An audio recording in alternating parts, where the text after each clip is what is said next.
সরকারে দু আলম নবী বলেন, এই সিদ্দিক আকবর আর উম্মে জামিল আবুল আহাবের স্ত্রী আমাকে দেখতে পাবে না।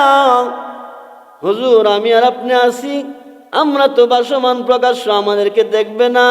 না না, দেখবে না।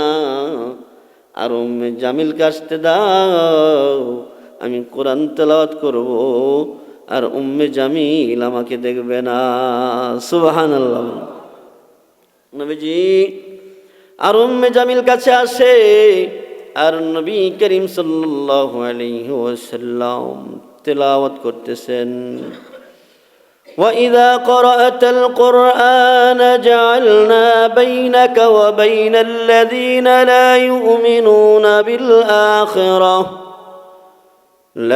يُؤْمِنُونَ بِالْآخِرَةِ حِجَابًا مَسْتُورًا।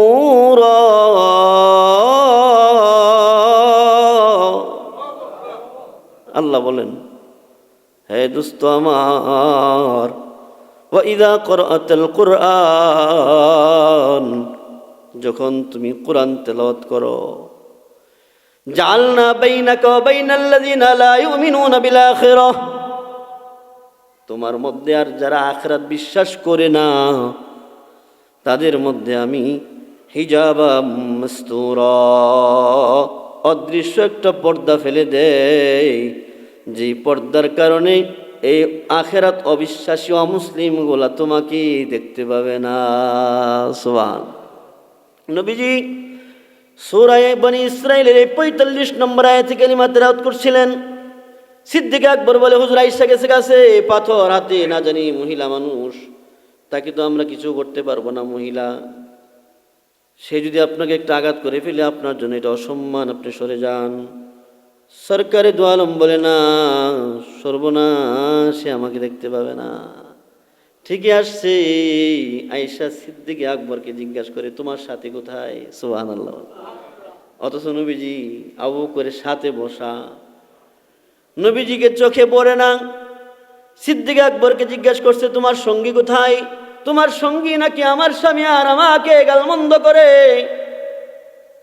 তার খোদার কাছে আমাদের দুজনের নামে নালিশ করে, আমাদের ব্যাপারে নাকি কটু কথা বলে। সিদ্দিক আকবর বলে, রব্বে কাবার কসম, মুহাম্মদ আরবি আমার সঙ্গী, তোমার বিরুদ্ধে কোনো গালমন্দ করে না, তোমাকে গালিগালাজ করে নাই, তুমি যা বলছো ভুল বলছো। কোথায় তোমার সঙ্গী? আজকে যদি তাকে পাইতাম মজা বুঝাইতাম। অথচ সাথেই দেখতে পায় না, ঘুরে কিছুক্ষণের মধ্যে ঘুরে গেলে চলে যায় আর বলতে থাকি, আজকে যদি পাইতাম তাকে মজা বুঝাইতাম। পয়গম্বর বলে, সিদ্দিক আকবর সে কি আমাকে দেখতে পাইছে? হুজুর, দেখতে পাইলে তো আপনাকে আঘাতই করতো, দেখতে পায় না। ও সিদ্দিক আকবর, বন্ধু আমার রবের ওয়াদা কোনোদিন মিথ্যা হতে পারে না। রব বলে দিয়েছেন, জাআলনা বাইনাকা ওয়া বাইনাল্লাযিনা লা ইউমিনুনা বিল আখিরাতি হিজাবাম মাসতুরা, গোপন অদৃশ্য একটা পর্দা ফেলায় দেয়, যেই পর্দার কারণে আর দেখতে পায় না, দেখতেই পাবে না।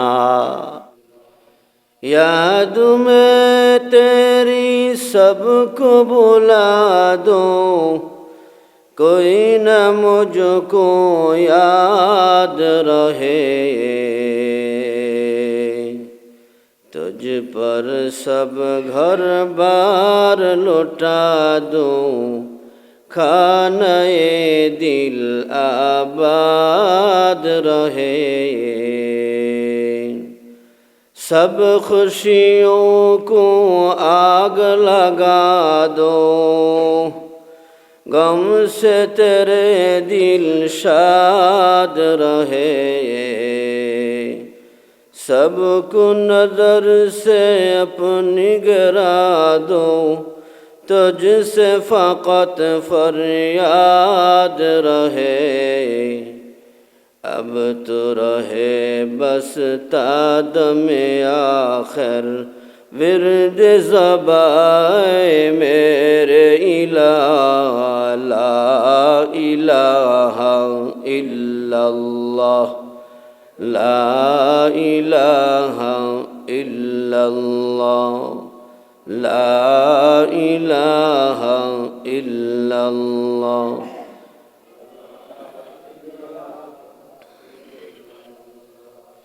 لا إله إلا الله محمد رسول الله মহান আল্লাহ রব্বুল ইজ্জতুল জালালের দরবারে অসংখ্য অগণিত শুকরিয়া যে আল্লাহ রব্বুল ইজ্জতুল জালাল আমাদেরকে সালাতুল জুমাদের জন্য আগে আগে মসজিদে আসার তৌফিক এনায়েত করেছেন। হৃদয়ের গহীন থেকে শুকরিয়া আদায় করে উচ্চারণ করি আলহামদুলিল্লাহ। মুহতারাম হাজিরিন, আমি আপনাদের সামনে কালামে পাকের সূরাত বনী ইসরাঈলের ৪৫ নং আয়াত কারীমা তেলাওয়াত করেছি। আমরা বিগত জুমায় কোরআনুল কারীমের ফজিলত নিয়ে আলোচনা করছিলাম। আল্লাহ রাব্বুল আলামিন এই কোরআনুর মধ্যে কি পাওয়ার রেখেছেন, জাহিলি যুগকে উৎখাত করার জন্য, খতম করার জন্য বিশ্বব্যাপী একজন রসুল এবং নবী আল্লাহ তাআলা প্রেরণ করেছেন, যিনি মাশরিক থেকে মাগরিব, শিমাল থেকে জনুব, কিয়ামত পর্যন্ত কুল কায়নাতের নবী এবং রসুল হিসেবে আল্লাহ তাআলা যাকে প্রেরণ করেছেন, সেই মহামানব মুহাম্মদুর রাসূলুল্লাহ সাল্লাল্লাহু আলাইহি ওয়াসাল্লাম যেমনিভাবে তিনি মহামানব ছিলেন, তেমনিভাবে তার শত্রু এবং দুশ্মনের কোনো অভাব ছিল না। দুশ্মনের সংখ্যা ছিল অনেক। কিভাবে নবীজিকে দাবিয়ে রাখা যায়, কিভাবে থামিয়ে রাখা যায়, দাওয়াতের মিশন, দ্বীনের মিশন পরিচালনা করতে নবীজিকে বারণ করে। কিন্তু রব্বুল আলামিন যেমন পাওয়ারফুল, একচ্ছত্র ক্ষমতার মালিক, মহান ক্ষমতাধর মহান রব্বুল আলামিন, তেমনিভাবে তার কথার পাওয়ার এমন। আল্লাহ রব্বুল আলামিনের নির্দেশে যখন নবী আরবি সাল্লাল্লাহু আলাইহি ওয়াসাল্লাম দাওয়াতের কাজ শুরু করেন, দাওয়াত দিতে থাকেন, এক পর্যায়ে দাওয়াত দিতে দিতে তার চাচা আবু লাহাব সহ কওমের সকল লোকদেরকে যখন আহ্বান করলেন, কওমের লোকদেরকে আহ্বান করে তিনি গোছালো বক্তব্যের মাধ্যমে, জাওয়ামিউল কালিম ছিলেন যেহেতু নবী আরবি সাল্লাল্লাহু আলাইহি ওয়াসাল্লাম, গোছালো বক্তব্যের মাধ্যমে অসংখ্য জমায়েতকে তিনি দ্বীনের দাওয়াত দিচ্ছিলেন। আবু লাহাব সে মজলিসে উপস্থিত ছিল। আবু লাহাব যেহেতু নেতৃস্থানীয় লোক ছিল, লিডার টাইপের লোক ছিল, তাই দাওয়াতের পর তার উপর কথাটা বেশি প্রভাব ফেলেছে। নবীজি দাওয়াত দিচ্ছিলেন, এক আল্লাহর দাওয়াত দিচ্ছিলেন, তিনি আল্লাহর পক্ষ থেকে রিসালাতের দায়িত্ব নিয়ে এসছেন। সেই গুরু দাওয়াতগুলো পেশ করছিলেন নবী আরবি সাল্লাল্লাহু আলাইহি ওয়াসাল্লাম। নবীজি যখন এক আল্লাহর একত্ববাদের, তাওহীদ, রিসালাত, আখিরাতের দাওয়াত দিচ্ছিলেন, এমনই এক মুহূর্তে আবু লাহাব নবীজির জন্য বদদুয়া করে, তাব্বান লাকা আলিহাযা জামাআতানা, তুমি ধ্বংস হও, এই জন্যই কি তুমি আমাদেরকে জমায়েত করেছ? এই কথা যখন বললেন, তাব্বান লাকা আলিহাযা জামাআতানা, নবী করিম সাল্লাল্লাহু আলাইহি ওয়াসাল্লাম কিং কর্তব্য বিমূঢ় হয়ে পড়লেন। আমি দাওয়াত দিচ্ছি তাওহীদের দাওয়াত, দাওয়াত দিচ্ছি রিসালাতের দাওয়াত, দাওয়াত দিচ্ছি আখিরাতের দাওয়াত, আর আমার জন্য ধ্বংসের বদদুয়া করে ফেললো আমার চাচা আবু লাহাব। রব্বুল আলামিন বরদাস্ত করে না। নবীজি আল্লাহ রব্বুল আলামিনের সবচেয়ে ঘনিষ্ঠ এবং সবচেয়ে পিয়ারা হাবিব, তাকে কষ্ট দিবে আল্লাহ সেটা বরদাস্ত করে না। রব্বুল আলামিন সূরা লাহাব নাজিল করে উল্টো বদদুয়ার সেই বাণীটুকু আবুল আহাব এবং তার স্ত্রীর জন্যই আল্লাহ তাআলা বরাদ্দ করে দেন। সুবহানাল্লাহ।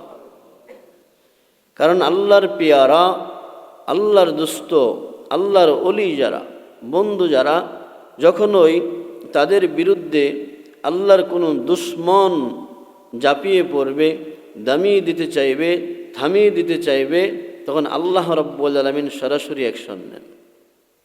যেমন আপনারা লক্ষ্য করছেন, এক সপ্তাহের উপর হয়ে গেছে আমেরিকার ক্যালিফোর্নিয়ায় লস অ্যাঞ্জেলস এলাকায় যে দাবানল, অগ্নি দাবানল চলছে, তা কিন্তু এখনও নিবে নাই, এখনও নিবে নাই। যারা আগুনটা ভিডিওতে দেখেছেন, আমরা যে জাহান্নামের বয়ান করি বা শুনি, জাহান্নামের আগুন কেমন হবে সেটার অনুমান কিন্তু বুঝে আসে না। আগুনের সাগর, গলে গলে পড়ছে আগুন। এই আগুনের ইন্ধন কি কেরোসিন, পেট্রোল, গ্যাস? না, কিছু না। এই আগুনের ইন্ধন আল্লাহ বানিয়েছেন বিশাল বড় বড় টাওয়ার, তারকাদের বাড়িঘর, বিলাসবহুল বাসভবনগুলোকে আল্লাহ তাআলা ইন্ধন আর লাকড়ি বানায়া এই দুদকের আগুনের মতো আগুন প্রজ্বলিত করছেন। ঠিক কিনা বলেন? মূর অন্যদিকে দিয়েছে, একদিকে পুরা শেষ, মূর অন্যদিকে দিয়েছে। এই আগুন জ্বালিয়েছেন আল্লাহ। চেরাগেরা কে ইজাদ বর ফরুজাত কসে কষ্টফ জানদ রে শশ বসুজাত। ফিলিস্তিন এবং গাজার মুসলমানদেরকে ভূখণ্ড থেকে চিরদিনের জন্য উৎখাত করে দিবে, এমনটা ভেবেছিল তারা। আল্লাহ তাআলা ছেড়ে দেন না। অস্ত্র দিয়ে ইসরায়েলকে সাহায্য করেছে, টাকা দিয়ে সাহায্য করেছে, হুঙ্কার দিয়ে সাহায্য করেছে।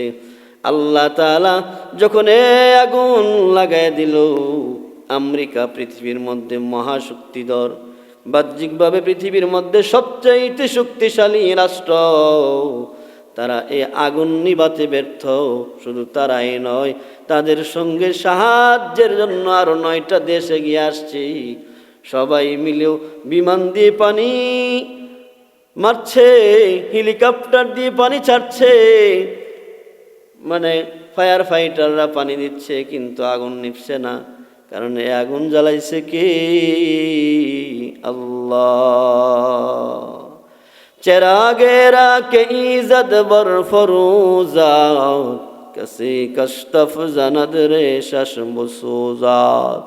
ভিডিও ফুটেজের মধ্যে দেখা গেছে পুরা এলাকা, তারকাদের বাড়িঘর, বিশাল বিলাসবহুল বাসভবনগুলো পুরো ছাই হয়ে গেছে, কিন্তু একটা ছোট্ট কুটির ঘর মানে একবারে নিষ্কণ্টক রয়ে গেছে, আগুন লাগে নাই, পুড়ে নাই। আপনারা অনেকেই দেখেছেন, শোনা গেছে এই ঘরটা মুসলমানের ঘর, এই ঘরের মধ্যে কোরআনুল কারীম ছিল। আল্লাহু আকবার।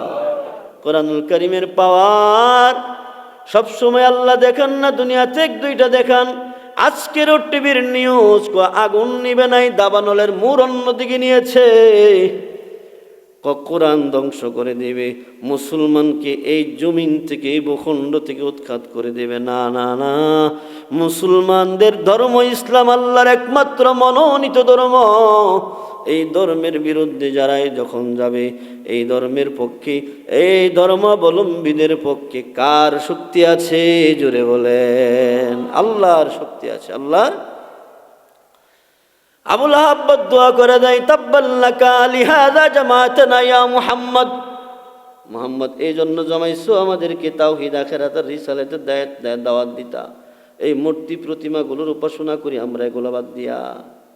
আল্লাহ রাব্বুল আলামিন আয়াত নাযিল করে দেন, তাব্বাত ইয়াদা আবি লাহাবি ওয়া তাব্বা। আল্লাহ বলেন আবুল আহাব ধ্বংস হোক এবং তার 2 হাত। পরক্ষণে আসছে অমরাতু, তার স্ত্রীও। এই আয়াত যখন নাজিল হয়ে যায়, আবুল আহাবের কানে পৌঁছে যায়, আবুল আহাবের বিরুদ্ধে আল্লাহ আসমান থেকে সূরা নাজিল করছে। আবুল আহাবের স্ত্রী আর উম্মে জামিলের কানে খবর গেছে। মজলিসের মধ্যে বসা ছিলেন পয়গম্বর, সিদ্দিক আকবর নবীজির পাশে বসা, আর উম্মে জামিল আবুল আহাবের স্ত্রী বড় একটা প্রস্তর খণ্ড নিয়ে আসছে। নবীজিকে আঘাত করবে, নবীজিকে আঘাত করে রক্তাক্ত করে দিবি, হত্যা করে ফেলবে, মানসিকতা নিয়ে ছুটে আসছি। আবু বকর সিদ্দিক রাদিয়াল্লাহু তাআলা আনহু দূর থেকে লক্ষ্য করছে মহিলাটা আসতেছে, অভদ্র কর্কশ মহিলাটা আসতেছে। নবী গো, আবু লাহাবের স্ত্রী উম্মে জামিল আসতেছে, আর উম্মে জামিল আপনাকে মনে হয় আঘাত করবে। হাতের মধ্যে পাথর খণ্ড দেখা যায়, আপনি এখান থেকে সরে গেলে ভালো হয়। সরকারে দু আলম নবী বলেন, এই সিদ্দিক আকবর আর উম্মে জামিল, আবু লাহাবের স্ত্রী আমাকে দেখতে পাবে না। হুজুর, আমি আর আপনি আছি, আমরা তো ভাসমান প্রকাশ্য, আমাদেরকে দেখবে না? না না, দেখবে না। আর উম্মে জামিলকে আসতে দাও, আমি কোরআন তেলাওয়াত করব, আর উম্মে জামিল আমাকে দেখবে না। সুবহানাল্লাহ। নবীজি আর উম্মে জামিল কাছে আসে, আর নবী করিম সাল্লাল্লাহু আলাইহি ওয়াসাল্লাম তেলাওয়াত করতেছেন, وَإِذَا قَرَأْتَ الْقُرْآنَ جَعَلْنَا بَيْنَكَ وَبَيْنَ الَّذِينَ لَا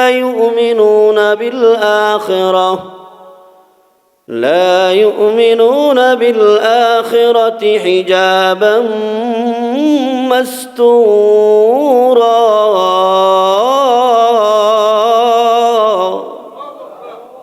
আল্লাহ বলেন, হে দোস্ত আমার, وَإِذَا قَرَأْتَ الْقُرْآنَ, যখন তুমি কোরআন তেলাওয়াত করো, জাআলনা বাইনাকা ওয়া বাইনাল্লাযিনা লা ইউমিনুনা বিল আখিরাহ, তোমার মধ্যে আর যারা আখিরাত বিশ্বাস করে না তাদের মধ্যে আমি হিজাবা মাসতুরা, অদৃশ্য একটা পর্দা ফেলে দেই, যে পর্দার কারণে এই আখিরাত অবিশ্বাসী অমুসলিমগুলা তোমাকে দেখতে পাবে না। সুবহান। নবীজি সূরা বনী ইসরাঈলের ৪৫ নম্বর আয়াতে কালিমা তেলাওয়াত করছিলেন। সিদ্দিক আকবর বলে, হুজুর আয়েশা গেছে কাছে, পাথর হাতে, না জানি মহিলা মানুষ, তাকে তো আমরা কিছু করতে পারবো না। মহিলা, সে যদি আপনাকে একটা আঘাত করে ফেলে আপনার জন্য এটা অসম্মান, আপনি সরে যান। সরকারে দু আলম বলে, না, সর্বনাশ, সে আমাকে দেখতে পাবে না। ঠিকই আসছে। আয়েশা সিদ্দিক আকবরকে জিজ্ঞাসা করে, তোমার সাথী কোথায়? সুবহানাল্লাহ। অথচ নবীজি আবু বকরের সাথে বসা, নবীজিকে চোখে পড়ে না। সিদ্দিক আকবরকে জিজ্ঞাসা করছে, তোমার সঙ্গী কোথায়? তোমার সঙ্গী নাকি আমার স্বামী, আর আমাকে গালমন্দ করে, তার খোদার কাছে আমাদের দুজনের নামে নালিশ করে, আমাদের ব্যাপারে নাকি কটু কথা বলে। সিদ্দিক আকবর বলে, রব্বে কাবার কসম, মুহাম্মদ আরবি আমার সঙ্গী, তোমার বিরুদ্ধে কোনো গালমন্দ করে না, তোমাকে গালিগালাজ করে নাই, তুমি যা বলছো ভুল বলছো। কোথায় তোমার সঙ্গী? আজকে যদি তাকে পাইতাম মজা বুঝাইতাম। অথচ সাথে দেখতে পায় না, ঘুরে কিছুক্ষণের মধ্যে ঘুরে গেলে চলে যায়, আর বলতে থাকি, আজকে যদি পাইতাম তাকে মজা বুঝাইতাম। পয়গম্বর বলে, সিদ্দিক আকবর সে কি আমাকে দেখতে পাইছে? হুজুর, দেখতে পাইলে তো আপনাকে আঘাতই করতো, দেখতে পায় না। ও সিদ্দিক আকবর, বন্ধু আমার রবের ওয়াদা কোনোদিন মিথ্যা হতে পারে না। রব বলে দিয়েছেন, জাআলনা বাইনাকা ওয়া বাইনাল্লাযিনা লা ইউমিনুনা বিল আখিরাতি হিজাবাম মাসতুরা, গোপন অদৃশ্য একটা পর্দা ফেলায় দেয়, যেই পর্দার কারণে আর দেখতে পায় না, দেখতেই পাবে না। নবীজির একটা আদত ছিল, নবীজির দুশ্মন ছিল জায়গায় জায়গায়, কারণ যত তো ভালো মানুষ তার দুশ্মন থাকবেই। সমস্ত নবী এবং রাসূলদের দুশ্মন ছিল। সরকারে দু আলম নবী যখন শত্রুর মোকাবেলায় পড়ে যাইতেন, তিনটা আয়াত বিশেষ করে পড়তেন, তিনটা আয়াত বিশেষ করে পড়তেন। কাব বলেন, সরকারে দো আলম নবী কোথাও যখন যাইতেন আর সামনে শত্রু বাহিনী থাকতো, নবীজির জানা থাকতো, তখন সরকারে দো আলম নবী তিনটা আয়াত সাধারণত তেলাওয়াত করতেন। পরে শত্রুরা তাকে দেখতে পাইতো না, শত্রুদের চক্ষু আল্লাহ তাআলা নবীজিকে দেখা থেকে অন্ধ বানায় দিত। সূরা কাহাফের 57 নম্বর আয়াত, রব বলেন, ইন্না জাআলনা আলা কুলুবিহিম আকিন্নাতান আন ইয়াফকাহুহু ওয়া ফি আযানিহিম ওয়াকরা। নবীজির বাড়ি যারা দেখেছেন, বাড়ি থেকে ঠিক হারাম শরীফের 6 নম্বর বাথরুমের দিক দিয়ে যখন মসজিদে আবু বকর আছে, এটা আবু বকর সিদ্দিক রাদিয়াল্লাহু তাআলা আনহুর বাড়ি ছিল। এই বাড়ি থেকে সিদ্দিক আকবরকে ডাক দেয়, হে আবু বকর। আবু বকর আর 6 মাস আগ থেকে এই বিছানায় পিঠ লাগায় না। নবীজি একদিন বলেছিল, আল্লাহর নির্দেশে আমার সঙ্গে তোমাকে হিজরত করা লাগতে পারে। সিদ্দিক আকবর বিছানায় পিঠ লাগায় ঘুমায় না। আমার নবী যে কোনো এক রাত্রে আসবে ডাক দেওয়ার জন্য, যদি ঘুমায় যায়, উঠতে না পারি, কাফের মুশরিকরা আমার বন্ধু আমার নবীর উপর আক্রমণ করবে। দরজার মধ্যে টেক লাগায়া সিদ্দিক আকবর উঙ্গায় ঘুমায় না। আবু বকর আওয়াজ করতেই নবীজির প্রশ্নের জবাবে লাব্বাইক বলে, 2টা বাহন নিয়ে সিদ্দিক আকবর লাব্বাইক বলে হাজির হয়ে যায়। হুজুর আপনি উঠুন, এটার মধ্যে আমি উঠবো, এটার মধ্যে চলেন। মদিনার সোজা পথে না গিয়ে গারে সাউরের দিকে উল্টা পথে নবীজি সিদ্দিক আকবর কিনে ছুটে চলেন। যাই হোক, হিজরত করে মক্কাতুল মুকাররমা ছেড়ে পিয়ারা নবী মদিনাতুল মুনাওয়ারায় চলে যায়। এই কাফের মুশরিকদের মাঝখান থেকে কে রক্ষা করেছে? কিসের বরকতে? কোরআনের বরকতে। আল্লাহর কেমন পাওয়ার! আল্লাহু আকবার, আল্লাহ যেমন মহান, আল্লাহর কোরআনও আকবার, কোরআনও মহান। আল্লাহ যেমন কদিম, আল্লাহর কোরআনও তেমন কদিম। এই জন্য ভাই, জীবনে যদি আমি আপনি কোরআনকে সঙ্গী বানাই, দুনিয়ার দুশ্মন কোনো আমার সঙ্গে আমাকে গায়েল করতে পারবে না, দুনিয়ার দুশ্মন আমার ক্ষতি করতে পারবে না, পরকালীন দুশ্মন জাহান্নামে আমাকে যাওয়া লাগবে না। এই জন্য পয়গম্বর বলেন, আল মাহিরু বিল কুরআনি মা সাফারাতিল কিরামিল বারারা। যারা দক্ষ কোরআন তেলাওয়াতকারী, কোরআন তেলাওয়াত করতে জানে, রব্বুল আলামিন তাদের কেমন মর্যাদা দিবেন। পরকালে আল্লাহ তাআলা নেককার লিপিকার ফেরেশতাদের সঙ্গে আল্লাহ তাআলা তাদেরকে সসম্মানে জান্নাতি বানাবে। সুবহানাল্লাহ। আর পক্ষান্তরে যদি এই কোরআনকে সঙ্গী না বানায়, কোরআন অনুযায়ী জীবন পরিচালনা না করি আমরা, তাহলে ওয়াকুদুহান নাস ওয়াল হিজারা,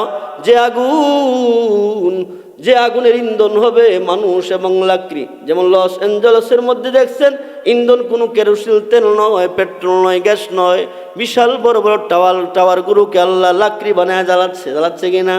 জ্বালাচ্ছে। ওই আগুনের ইন্ধন হবে মানুষ এবং পাথর। এমন জাহান্নামে নেওয়ার জন্য, জাহান্নাম সহ্য করতে পারে এমন লক্ষ লক্ষ ফেরেশতা আল্লাহ বানায় রাখছে ওই অপরাধী আর পাপীকে জাহান্নামে দেওয়ার জন্যে। নাউযুবিল্লাহ। আল্লাহ তাআলা আমাদের সকলকে কোরআনের সাথী হয়ে, কোরআনকে সঙ্গী বানায় আমাদের সকলকে জান্নাতি হওয়ার তৌফিক দান করুন। সকলে বলে আমিন।